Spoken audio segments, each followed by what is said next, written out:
Emisija Cirkuski špijun donosi tragove. Razgovor s Hristinom Šormaz.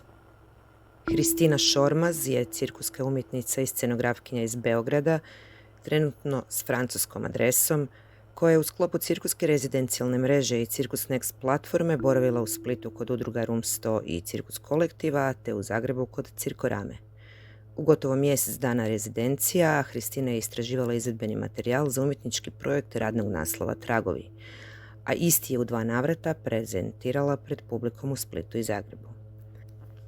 Treba također napomenuti da je Hristina ovim projektom selektirana za finalisticu Cirkus Nexta, te da će se s 20-minutnom izvedbom u Parizu 16.5. natjecati za titulu laureatkinje Cirkus Nexta. Tragovi, Traces, projekt je koji se fokusira na tragove koje ljudi ostavljaju u svom okolišu i istražuje potencijalne načine suživota. Projekt postavlja zajednički ekosustav između izvođača, prostora i materije, ilustrirajući kako oni utječu i oblikuju jedni na druge. Korištenjem gline i ljudskog tijela nastaje osebujan krajolik koji oblikuje slike sukoba, destrukcije i harmonije, propitujući svijest pojedinca o posljedicama vlastitih postupaka. Razgovarali smo s Hristinom o njenim početcima i neformalnom cirkuskom obrazovanju, o samom projektu i procesu kreacije, razlikama u bivanju cirkuskom umjetnicom u našoj regiji i u Francuskoj, značaju Cirkus Nexta za život njenog projekta i umjetničkog stvaralaštva i o još ponekoj sitnici koja život umjetniku znači.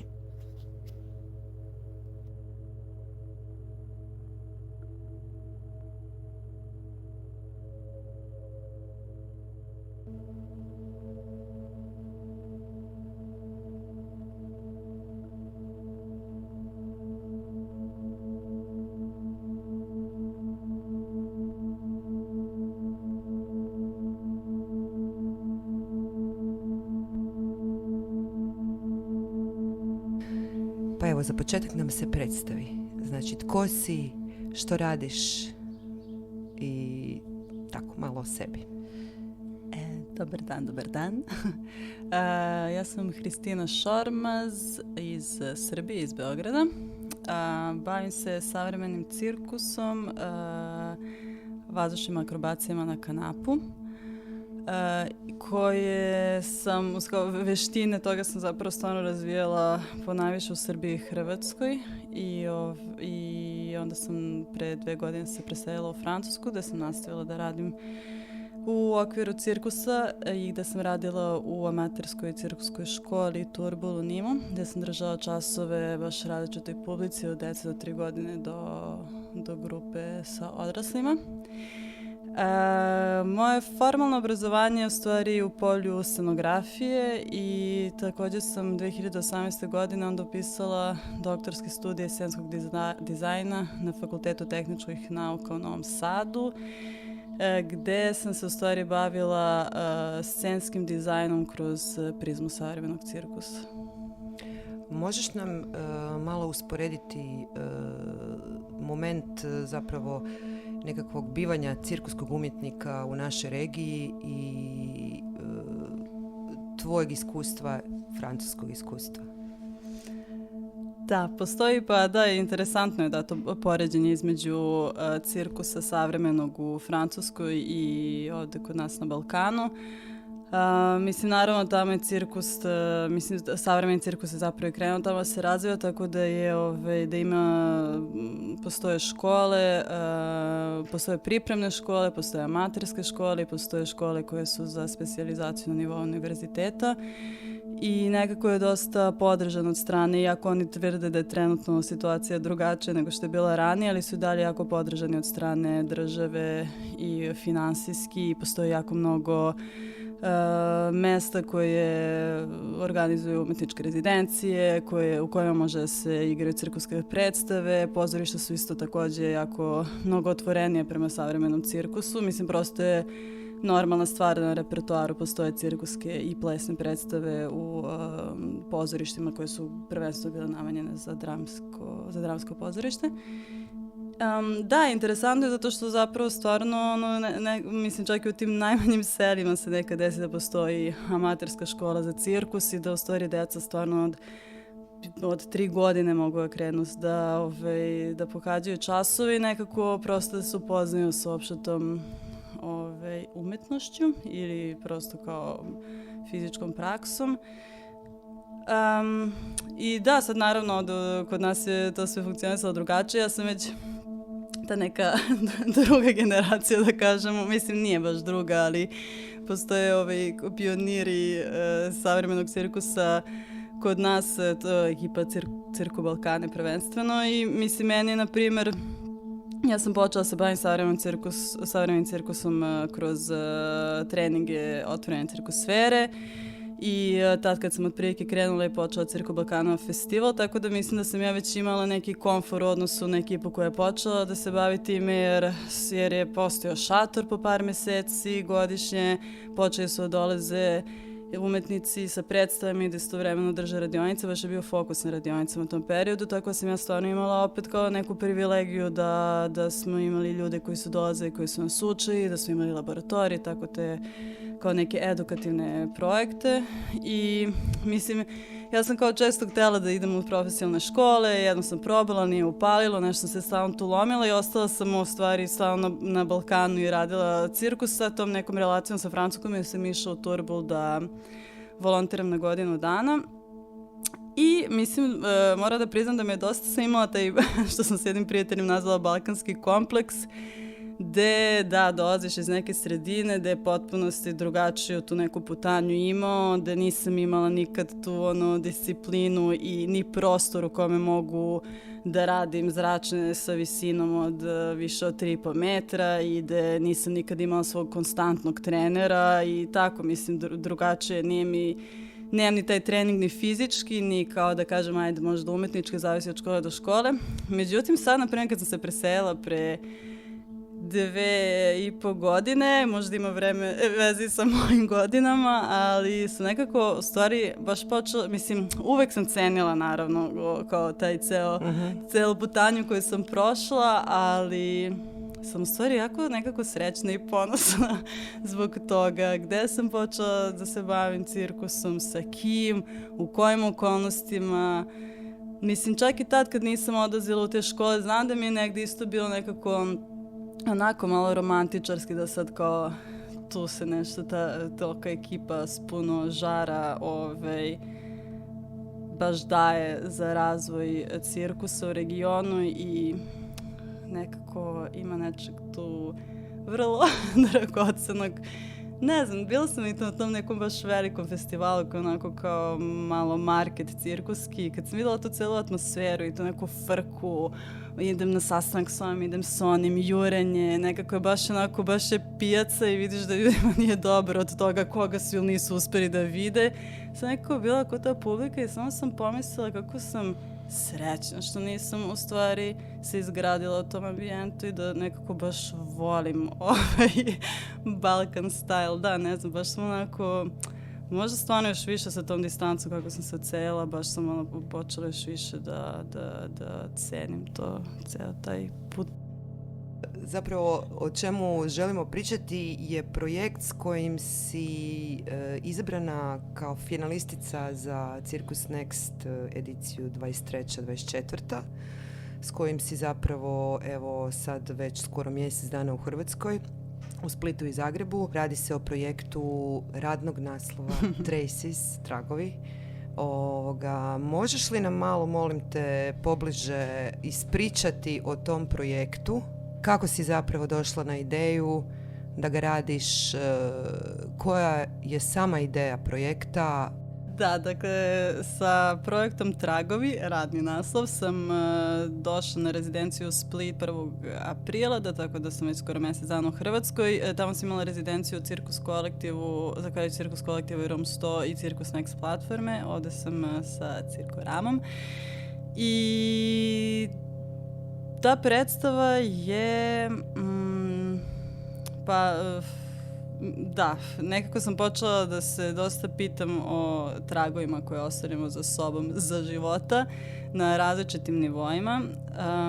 Onda je to nekako naročito pojačano zbog nekih vrlo problematičnih dešavanja u Srbiji koje su onako dosta uticale na urbane pejzaže, ali i imaju jako direktan impakt na opšte okolinu, prirodu, okruženje, ceo problem zagađenja. Onako, mislim, to je sve počelo užasno drastično da se menja i da ima neki jako neprirodan tok i da nekako, mislim, svesna sam da je to sad neka globalna problematika i da je svuda tako i da je naročito u siromašnim zemljama onako još teža situacija, ali prosto kada se tako dešava baš ispred nosa, onda nekako postaje baš još jako direktno i očito vidiš u stvari šta se sve dešava i kako to nekako ide sve nizbrdo.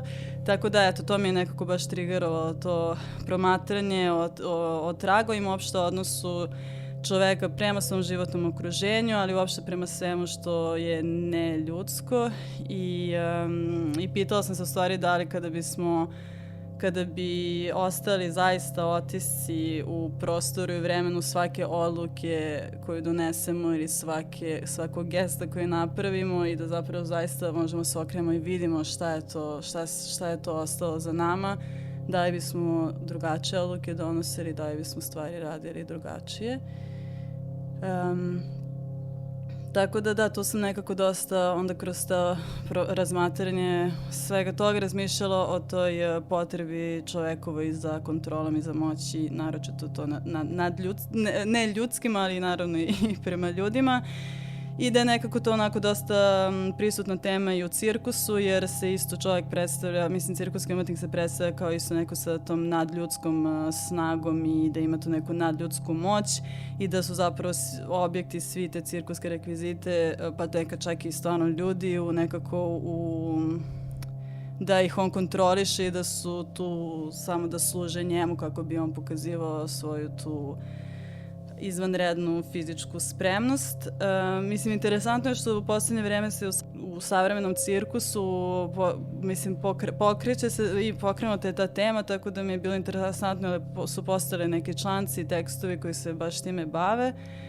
I da, nekako sam onda kao počela da ulazim u te neke mikro sfere, da sad kao imam tu jednu ideju o tragovima, ali onda opet kao koji su tragovi koje ostavimo opet na nivou, na primjer, ambijenta, kakvo seme bacamo, na primjer, u toku kreativnog procesa, u radu sa ljudima, kakve odnose gradimo, kakva etika rada u cirkusu, ali i u opštama, da mi je fokus bio na cirkusu. I onda sam isto tako, kao još jedan mali fokus je bio kakvi su tragovi savremenog cirkusa na telu cirkuskog umetnika. Pošto je, u stvari ovaj rad je doktorski umetnički projekat na Fakultetu tehničkih nauka, tako da zapravo će ta predstava biti praćena i doktorskom tezom koja više kao prati taj proces umetničke istraživanje.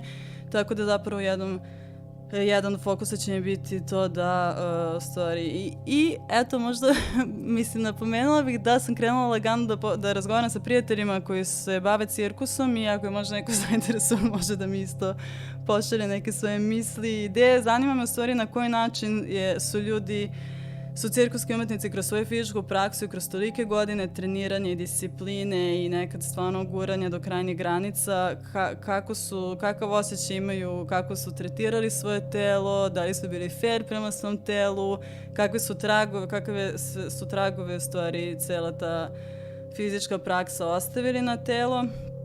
I negde onako zamišljam to možda kao neku seriju crteža pošto često kad pričamo u stvari o odnosu prema životnoj sredini, pričamo o nečem što je van telesnog, a u stvari je ta neka životna sredina i predstavlja naše telo. Onda me zanimalo, na primjer, kada bismo razmatrali ljudsko telo i sad sa svim tim povredama kroz cirkus koje su učestale, kako bi taj pejzaž izgledao, koji delovi bi bili presušeni i uništeni, gde bi cvetalo.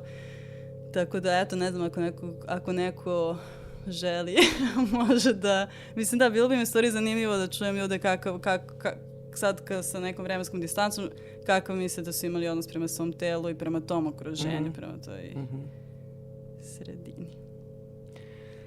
Koliko kila gline koristiš i zašto glina? Za projekat koristim glinu na sceni. Trenutno imam između 300 i 400 kg gline. Izbor za te materijale je bio zato što je onako vrlo likovno predstavlja, likovno je vrlo zahvalna za temu kojom se bavim, jer zaista je nekako osetljiva na svaki dodir. Sve nekako ostaje zapisano u toj glini. Relativno skoro mi je neko rekao da je tako slušao neku emisiju da je čuo kako kažu da glina sve pamti, što sam ja isto kao kroz proces razmišljala da onako sad koristim tu istu glinu kroz razne rezidencije i sve faze koje je prošla i ne znam, pošto je i u stvari mi jako zanimljiv materijal jer je nekako beskonačan taj ciklus, jer sve što se osuši, a kad skupim, potopim, umešam, opet se napravi glina, neko stvarno možeš beskonačno ponoviti taj njen ciklus. Isto je, prirodni materijal koji mogu da ga beskraj recikliram, tako da mi nekako kao to bilo, baš zbog te tematike kojom se bavim, imalo smisla. I moram samo da napomenem, obzirom da kao sad pričamo o tom odnosu čoveka i sredine, čoveka i materije i ko dominira, ko dominira i kako. Ideja mi je na sceni da nađem neki odnos koji je gde zapravo imaju materija i izvođač jednako mesto. I onda mi je isto bilo interesantno, pošto onako dosta fizički naporan taj rad sa glinom, da sam shvatila da je kroz ovaj proces glina potpuno izdominirala. Da je baš onako Da. Koliko sati zapravo provodiš slažući i scenografiju, znači glinu, dnevno, a koliko sati uspijevaš raditi na samom materijalu izvedbenom? Da, nisam sigurna da bih mogla da izračunam u satima, ali imam osjećaj da više od pola vremena rezidencije, odnosno probe, se bavim tom pripremom, mešanjem i sklapanjem gline kao formu koja mi treba za određenu scenu, nego što se bavim radom na sceni. Ali opet nekako sam u stvari krenula da posmatram i to i čišćenje prostora i zapravo ako mi trebaju kocke gline koje na kraju razgečim, pa da bi se vratila na tu scenu opet moram napraviti kocke, nekako i taj ceo proces vraćanja gline u formu koja mi je potrebna za određenu scenu i su promatan kao rad na predstavi, rad sa materijalom, na koji način sad sve te transformacije mogu da obavim, ali nekako stvarno dobar deo, to neko, kao osjećam se dobrim delom kao da sam na gradilištu. Da. Kako su do sada izgledale tvoje? Di si sve imala rezidencije i kako su do sada izgledale zapravo? Do sada sam imala, ja bih rekla, 6 nedelja rezidencije, moram da preračunam. Prva rezidencija mi je bila u Cirku Balkana šatoru u Beogradu. Cirkus Vera je podržala tu rezidenciju i to je bio stvarno moj prvi, to je bilo u septembru i to je bio moj prvi ulazak u prostor i prvi neki dodir sa glinom u kontekstu predstave.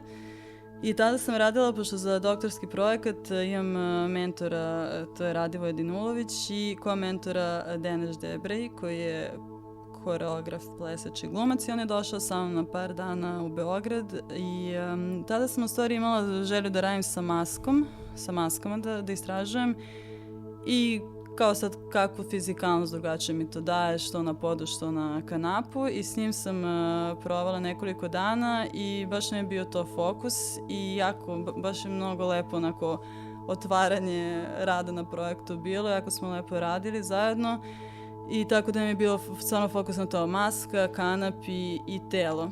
I mnogi smo zanimljive vežbe radili zajedno kroz koju me Deneš vodio. Nakon toga sam imala rezidenciju u Portugalu, u Portu, u prostoru kompanije Erva Daninja i isto je sa mnom radio kao spojen oko Rodrigo Malvari iz Teatro do Frio. I s njim sam onako dosta radila, na primjer, pošto smo shvatili da je maska nekako česta pojava na sceni kada ljudi rade sa glinom, pa smo htjeli da vidimo šta sad sve drugo možemo radimo sa glinom, da se malo odvojimo od te slike za koje sam se nekako prvo dosta vezala. Radili smo dosta improvizacija, onda smo potpuno otvorenih improvizacija sa glinom i onda smo iz tih improvizacija birali materijal koji je meni prijao da radim, koji je njemu bio zanimljiv da gleda i koji je imao smisao u odnosu na temu kojom se bavim. I interesantno je bilo zato što, mislim, zanimljivo što u stvari ovaj proces radim sa skoro svaku rezidenciju sam imala neku drugu osobu kao spoljnog saradnika i onako to mi je u početku možda malkice brinulo, ali znam da nekad može se desiti da se, ne znam, anulira rad sa prethodnom osobom, da se ne ide u istom smeru i da onda to može bude neprijatno. Mislim, ne neprijatno, nego teško da se donesu odluke i kako sad sve to izbalansirati. Međutim, stvarno moram da kažem da nekako zaista baš lepo išlo, sam sa svakim imala fokus na nešto drugo, ali smo išli u istom pravcu i sa Rodrigom smo jako mnogo radili na tom nekom... sa Rodrigom smo radili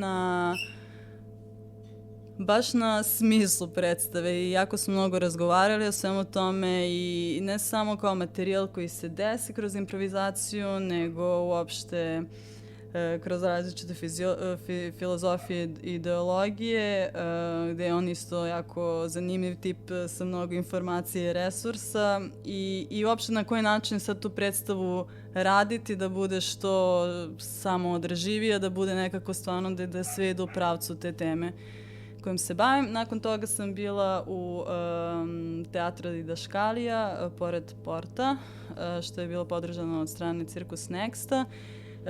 Tamo je spojeno oko bio Frédéric Vernier i sa njim smo u stvari zapravo uzeli materijale koje smo našli sa Rodrigom nedelju pre toga, nastavili da se bavimo tim materijalima, smo isto nastavili da radimo mnogo improvizacija, ali sa njim sam imala fokus baš na fizičku akciju, da smo kao, ok, cirkuska je predstava, to je niz fizičkih akcija i sad sve moguće načine gde kroz fizičku akciju radim nešto sa glinom.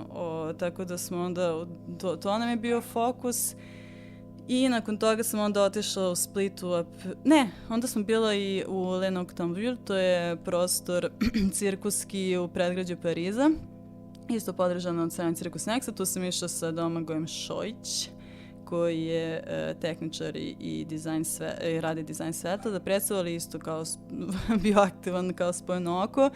I tu smo nekako, u stvari, sav taj materijal iz Portugala dalje razvijali, pakovali, još smo isprobavali neke instalacije sa materijalom, radili smo malo sa svetlom i kao onda sam ja na kraju imala tu neku prezentaciju koja je trajala oko 40 minuta za taj zatvoreni krug ljudi, da je kao smo napravili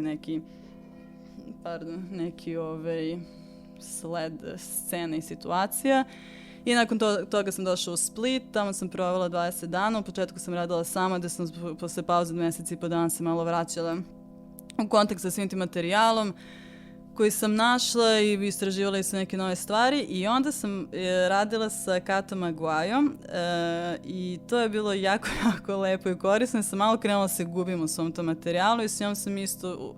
Zadržali smo se na scenama koje su se već nekad stvorile na prethodnim rezidencijama i nekako kao da smo uzeli da poliramo i da još više ulazimo u tu razređivanje rada sa telom, ritmom, isto razmišljajući o dramaturgiji te kratke forme 20 minuta, jer kao trenutno mi je bio fokus za prezentaciju rada u okviru Cirkus Next te selekcije. Imamo limit od 20 minuta, tako smo stvarno radili baš na razredi tog materijala od 20 minuta. I nakon toga je došao opet Domagoj, da smo radili na nekim tehničkim stvarima i nakon toga smo došli sad ovdje u Zagreb, da smo zapravo već sam imala formu od 20 minuta, da smo samo radila probe i vežbala i radili smo više na svetlu i tada se uključio i Mio, koji je krenuo da radi dizajn zvuka i to je isto bio jako, jako lep susret. Da, baš nekako, od početka sam znala da je zvuk će biti dosta bitna stavka zbog zvuka samog materijala I nekako sa njim je to sve baš onako išlo vrlo, vrlo lako i baš u pravcu koju sam zamišljala i jako lepo, mislim nekako da, baš oboji dodatno celu stvar nekako je zaokružuje, mislim.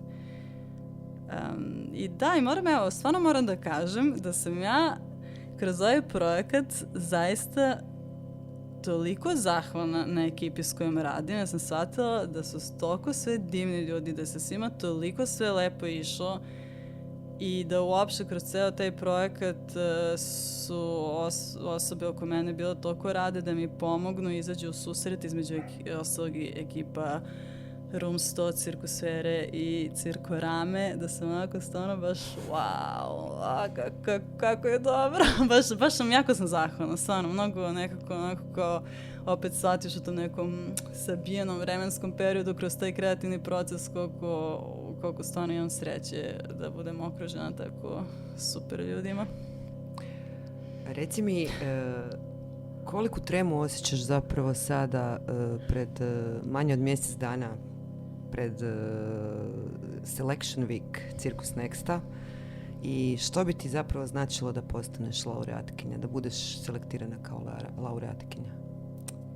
Selection Week Cirkus Next je jedan veliki pritisak, ali moram da kažem da je iznenađujuće da se evo trenutno kao mjesec dana pred, u stvari čak i manje, to će se desiti 16. maja, znači za neke 2 nedelje, opuštenija sam nego na početku, jer imala sam baš razne faze i kao i uvek u tom kreativnom procesu i mučne i onako sam mnogo sumnji i nekog osuđivanja i da, nisam baš bila sigurna da li idem u tom pravcu ili ne, tako da taj period je bio dosta težak sa znanjem da treba da predstavim u nekom kontekstu u kome nikad ranije nisam bila. Mislim, nekako nikad nisam išla ni nekakva takmičenja i taj moment da sad kao prezentuješ pred žirijem i samo profesionalnim svetom iz cirkusa, taj rad od 20 minuta, onako stvarao mi baš veliki pritisak.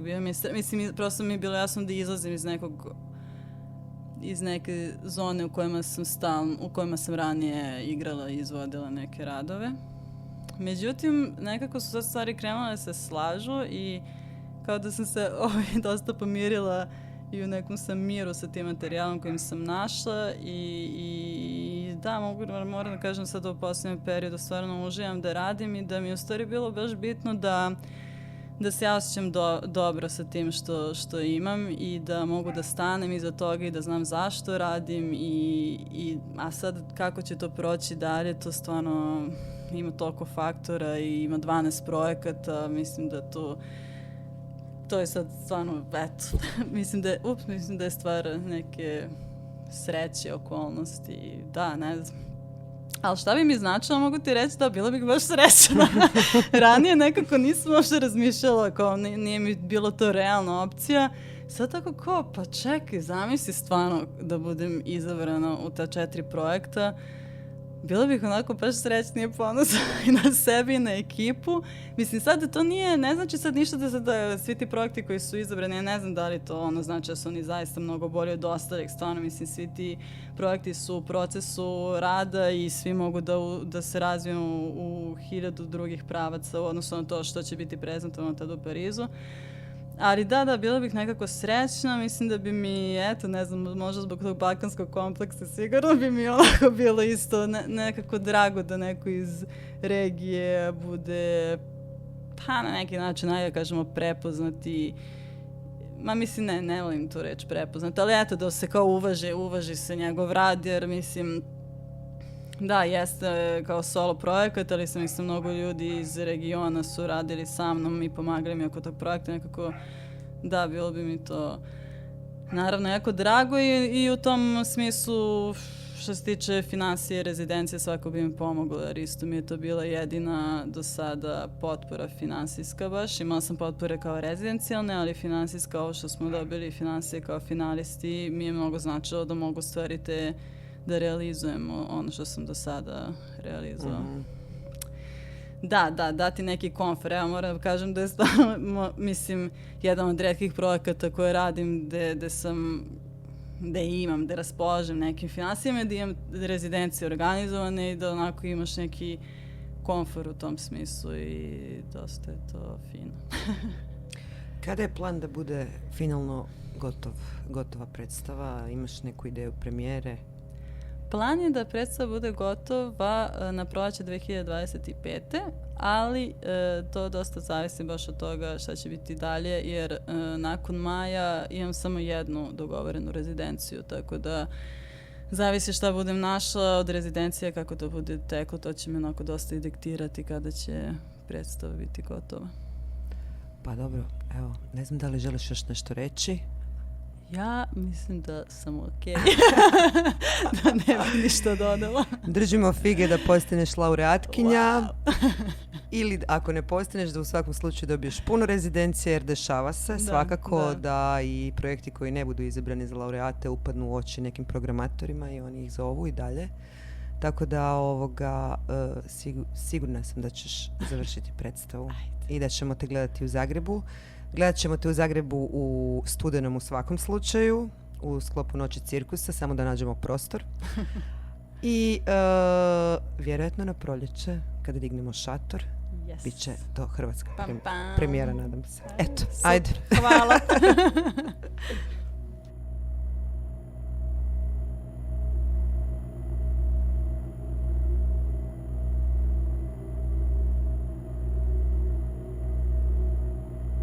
Slušali ste emisiju kulturnog radija Cirkuski špijun, koja radijski prati aktivnosti nacionalne cirkuske platforme. Razgovor vodila, uvod i odjavu pročitala Jadranka Žinić-Mijatović. Snimio, tonski obradio i uredio Ratko Bokić. Kulturan radio, Cirkorama.